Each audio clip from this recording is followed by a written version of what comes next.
আমি এমন কিছু নিয়ামত আমার বান্দার জন্য, কোন বান্দা?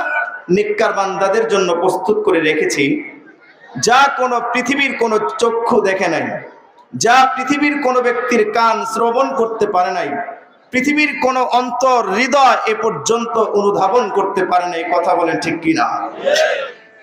জান্নাতের এমন সমস্ত নিয়ামত আমি আল্লাহ রেখে দিয়েছি। কার জন্য?